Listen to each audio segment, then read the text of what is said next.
That's right. And the other thing I'll say is, and this will take us in another direction completely, which is that's one of the biggest differences I see between our generation and the younger generation is that they are where they lack or where they're deficient is in acumen.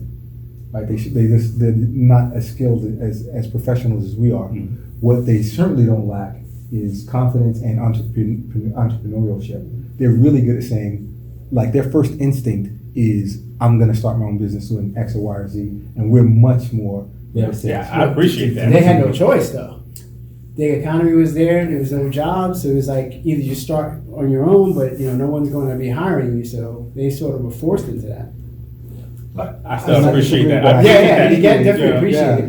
They're much more having that spirit. Yeah, that's good. But this, I would say that if folks are listening out there who do want to be entrepreneurs, you still need to hone your craft. Right? You just can't. You need to focus, as you said, on a couple of things that that you can do better than others, and then you have to master that. To the best of your ability, pushing yourself beyond that.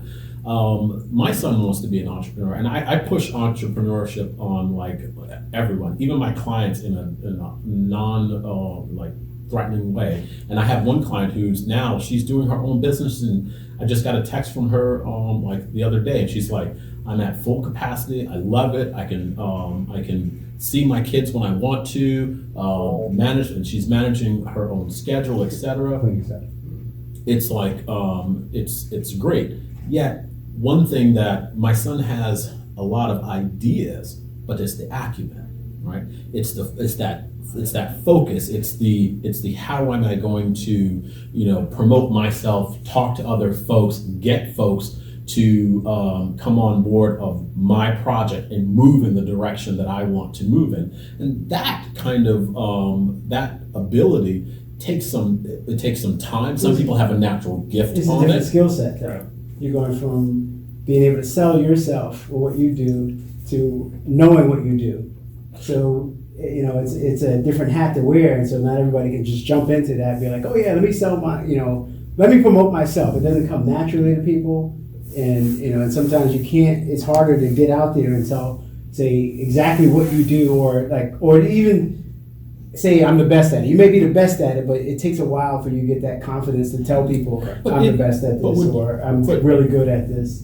I work for myself. You work for yourself. Others work for other folks, but are still at the top of their game, right? So I think that the difference is that I'm working for myself, but I'm throwing this out to folks here. When being an expert and then selling yourself, you still have to sell yourself within the company, or you're not moving up that ladder. You're not getting VP. You're not getting supervisor. Right. Unless you know that I'm the best person amongst our group, and I'm selling myself. You still have to do. You're like Gordon Gekko. No, I'm not saying you always someone's being sold. No, and I'm disagreeing. I'm just saying it's an acquired skill that everybody may not have. I agree. Because even when I was going through the process here of like trying to move up my career, my manager gave me a book like How to Toot Your Own Horn. Right, so talk about promoting yourself and making sure that people know what you're doing. Because honestly, within even the organization, you're adding value to the small piece of the pie. The greater organization has no idea what you're really doing, right? So maybe your immediate supervisor knows and everything else, and even sometimes you guys tell them what you're doing at times. So I think that part of the process is also how do you create those relationships and make sure that you are putting out there what you're doing, so people are aware of, hey, this person is adding value. They have a great skill set. Can we tap into this a little bit more? But you don't know that if you don't really put it out there. Yeah. Now I'm going to put Tyree on the spot here, just because it's convenient for me. So Tyree, Tyree, you've been out in the workforce more recently than any of us. That's correct. So you have more experience with this in terms of saying, here's what I've been doing for the last 20 years, and now how being able to translate that into something new. How has that experience been? So it's been interesting. A couple of things. So one, I've learned to do an elevator pitch in about 45 seconds or less, which is rather interesting. So just try to summarize your entire work experience in 45 seconds or less is amazing. But you become a bit of a braggart, right? Because you know what you're worth, right? And so when people are like, hey, we'd like to offer you this, and I'm like, no, I'm not even interested. Like, you don't even have to waste your time. And so I've become very selective on how I've moved through things. So if a job is like, well, you'd be perfect for this. No, I won't. Why not? It's sales. I don't want to do that. That's not even something I'm willing to entertain. And where I'm in my career, that's not even an option I'm even trying to think about. You're not hearing right? And so not only that, but even in my industry, there are positions that's like, well, we have this entry level. Save it. I'm not doing that. Why? I'm not doing entry level. That's not disrespectful to anything, but where I am in my career and what I've already amassed, that mastery, I can't go back and say, unless this was something totally different, but in my space, product management, I'm not a junior anything. So I can't say, oh, I'll start off as a junior. Can't do it. I'm not doing that. And so I've become very, very discerning in, okay, this is what I will accept and this is what I won't. So where I am now, I like the organization. I'm probably going to stay there for a couple of years and then I'm going to move on by choice. I've become a little bit more mercenary now in my older age because, listen, companies aren't loyal. I know what I'm worth. And I recognize that sometimes in order for me to get what I'm worth, even if it's overinflated, I still may have to move to a different place. And I'm fine with that. And I'm no longer afraid, right? When I was younger, I was just like, oh my gosh, I gotta stay, right? I only left the company that we met at because it was just like, okay, you guys literally are passing me over for promotions. Like, I'm doing the work. I'm literally doing the work. Like, I've got like everything that you're asking for. And you guys like, oh, well, we were going to. No, we're good. And so like that was one of the things, because you have to be able to be willing to face the fear. And once you've passed that fear, sky's the limit. So I don't care. And I don't mean to sound like that, but I don't care. So it was like you sat in coach, then they put you up in first class. You never Next going back. flight, they're like, hey, can you go back to coach? No, I knew some level of comfort there. right. Like that warm hand, you know, Yeah, I was get free phenomenal. drinks and sitting That's it. back. I'm not doing that. I can't. You sometimes it's Janet Jackson, what have you done for me lately though? That's how they treat it. You Correct. know? So it's like, hey, you were a high flyer, and then next things ramp up and they're like, well, you're just meeting expectations, you're no longer exceeding expectations. And you're like, well, I've been exceeding expectations all this time. But sometimes meeting expectations is a good thing too. But if you want to progress, you still got to be able to demonstrate value to an organization, or to your point, take it on your own. If you have the ability to say, hey, I'm going to run my own ship, then you're in charge of everything, which is great. Right. It's scary. Yeah.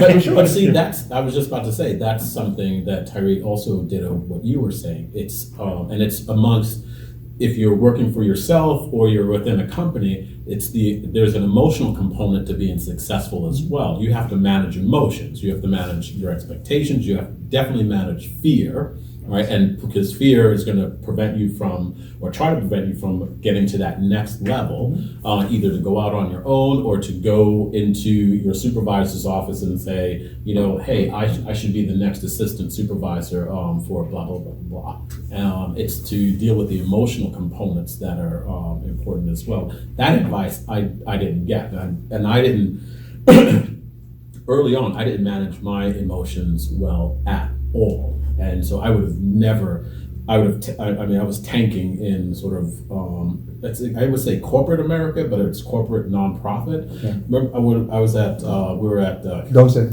yeah. So we worked together at a company. Do you remember the staff meeting we had where I just dropping all the F-bombs? Okay, wait. Do not drop F-bombs in movies. Yeah. Piece of advice number 2. Yeah. Do not drop F-bombs in movies. This is a bad idea. Our supervisor was there. She was trying to say something about whatever, and I was just like, "You just want to grab us by the balls and squeeze." Oh, Lord, this is at a Richard. staff meeting.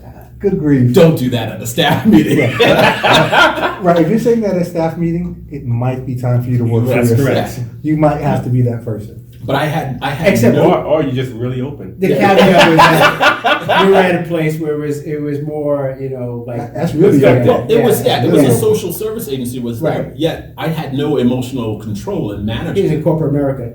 Yeah. I had no emotional management whatsoever, and you've got to be able to manage your emotions. Yeah, you brought up a good point though. I think sometimes where people say, "Hey, what can I do for my career?" And a lot of times it's like you need to tell someone where you want to go, and then you got to take control of it too, right? So a lot of times they expect whoever you told to help you like do all the different things. They're like, no, you got to control it. But I think if you stay on top of those things, then you can navigate it because now you start building advocates. And a lot of times, at least in corporate America, you need advocates. So a lot of times when there is a job that opens up, it's not like, hey, you're interviewing. It's like, hey, you know what, Tyree, we need you to take over this position for us. It just opened up. I've seen all the work you've done.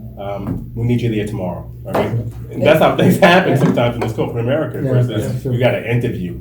And connections, even if you're not good at promoting yourself, you go to these associations, bar associations, different ones, they have all these different groups. You start making your name around, or just making the rounds. You start meeting people. This person opens that door for you, or I go there and I meet some attorney like, oh, you do this, I do that. We can exchange business. We can send cards.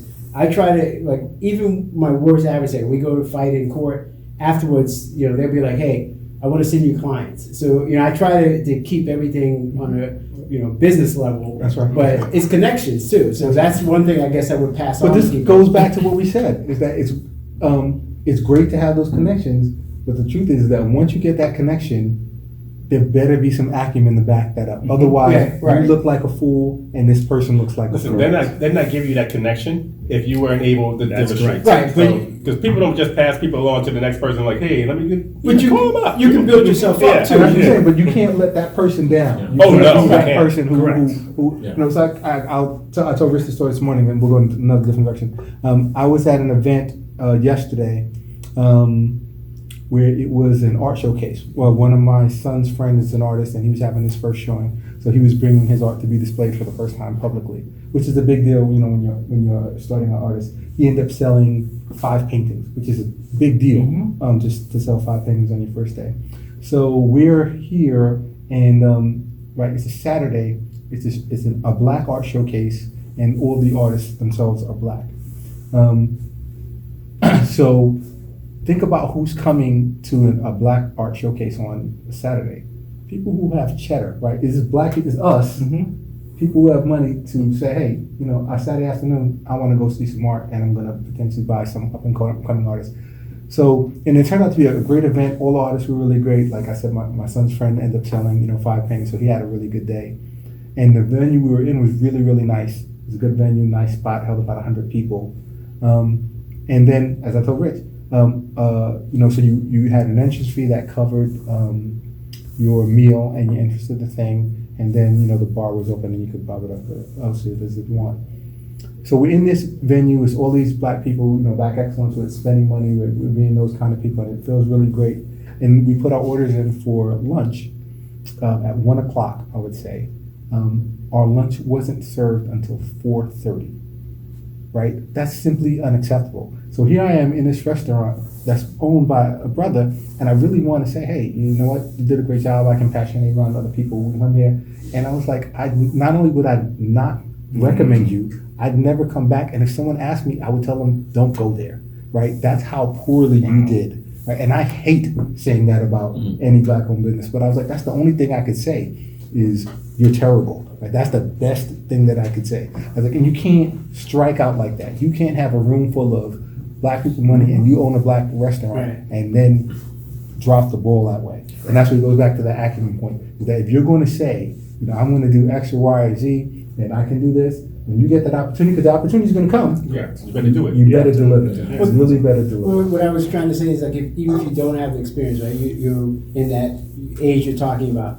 You can go into these group associations. They start out small, like I'll be the secretary or do something like that. Yeah. And what I did was I would grab old attorneys and just they love this stuff. I ask them questions about a case. So how would you handle this? How would you do this? What do they want to give information out and try to teach you how to do stuff. But you had got to sort of approach them and ask them. So as much as I try to learn how to do big better, I was like, what, the best thing maybe to ask somebody who's in this field. How did you do this field? How would you do that? How would you do that? Yeah. 100% agree. Hey, listen, I think a lot of times, just so I'm just going to back it up a little bit, some of the things that we haven't talked about was like starting out your career and where you said you started in another field and ended up in the field you're in now. Yeah. I started out in accounting, working in banking, and ended up in sales, in healthcare sales, which I thought was I didn't even know there was pharmaceutical sales jobs out there. I'm glad. That would work well. Anyone listed this, pharmaceutical sales job pays. And now I know medical device even pays a bit more. Except for the Will Smith character. What was that movie? Pursuit of Happiness. Yes. He was in pharmaceutical sales? He was in sales, Medical sales. medical Oh, equipment. he's selling that sales. little Medical equipment. yeah. Sorry, Will Smith. Right. Sorry, Will Smith. He started, he went the other way. Yeah. Well, he went like investment banking Yeah, type stuff. he's doing okay. Yeah, I was doing commercial banking. Yeah, Not yeah. the same. Not the same. Not the same. So I think that when you're young, you don't really know what you're gonna really end up doing, right? So you try to figure out, but you figure out something that you like first. Like I gotta like something. If I like it, the more likely I'm gonna be good at it. Because most things you're good at is what you like, type thing. So for me, I realized early in my career with the banking job that I needed another component. So with my wife being in pharmaceutical sales, I saw the sales component and I realized and said, you know what, if I want to move up the ladder, I got to realize how to negotiate, how to do different things. And I was like, maybe this would be a good time for me just to shift jobs. And that's why I shifted into pharmaceutical sales, because I thought, one, it would help me become less of an introvert, more of an extrovert type thing, and also be able to learn how to deal with different people in terms of the selling process. And I was like, all right. And I think it was beneficial in terms of learning that aspect, because now it's not only being good at something, but also relationship management, which is also a key aspect. Networking. Yeah, I think to your point about liking something and being good at it is really important. Like I would say a good number of folks coming up now and want to do something that's very chic, it's fashionable, it's shiny, it's like, Now you're talking my language, Rich. That's what they're drawn to. And sometimes, yes, those kinds of things may make money, like say, and folks might want to be an investment banker or something of that nature. Yeah, you may not have the acumen for it. And so it's to really find what you're good at. I had I started off in college wanting to be an engineer, an aerospace engineer. That was not going well, partly because folks from Brooklyn were not helping me. I didn't make it as an aerospace engineer. You're with me. I'm not getting into And I know you're not getting that. Just so you don't know. And I'm not doing well within the studies, but I still think I'm a smart guy. When I really thought about and got a nudge from a college career counselor to do some work in social services, and that experience for me blew my mind, and I was good at it, right? And then I started doing some other little things, and it just seemed natural. It was just like I was just doing it. Folks were like, oh, try this, and I would try it half-ass. It would work, and they'd be like, wow, you're really good at it. I'm like, imagine if I just really put some some effort into it, and slowly realized that that's what I'm good at, and now I could, one, feel happy, and I think that's one of the most important things through it, is that I feel happy in the work that I do, and I can make money at it. Because it just comes naturally. It's like getting up and walking, right? And folks in my field, the work that I do, my patients will say, "Oh, you're really good, you're compassionate, etc." Or even if I'm teaching some of my students, they'll also will say, "Wow, it just seems that you just know a lot of things." I'm like, no, it's just natural for me, right? If you find that, it really pays off. It works. So for me, I was going to be a doctor, So that's what I started to do, and then life happened. As it often does. As it often does. And so I needed a job, and so I wound up working at the company that I met this good man across the table. And the reason why I fell into it is because I said I needed a job, and I happened to be good with computers. And that was it. It was just like, I'm just good with computers. And they put me on a help desk, and I found that I was damn good with computers. And then from there, I got an opportunity to do product management work and fell in love with it. It was like taking things apart, putting it back together, and I found that I had a knack for that. And so I made that my career. And I totally lucked into it, and I was thankful for it, and I had some good mentors, of course. He happens to be one. He was. I mean, he took a little snap-nosed kid. Too much credit. Shine him up real quick. Too much credit. But that being said, I had some really good mentors who, like, honestly was like, all right, I think you've got a gift for doing this. So I think one of the pieces of advice that I'd probably say is look for a mentor. Yeah. Find someone who gives a damn about you. And honestly, because that's key, right? Like, you can find a mentor, be like, I'll be a mentor, and you will never hear from them. But if you find a mentor who really cares about you, that's kind of like invaluable. And so these mentors kind of guided me, and I've been in product management ever since, and never looked back. And I still speak to 4 of them, and I literally haven't worked with all of them for at least a decade and a half. But I speak to 4 of them, professionally with some regularity, and that's great, And they may not even know they're your mentor, but the ones that always answer the phone and That's right. answer the questions for you. Correct.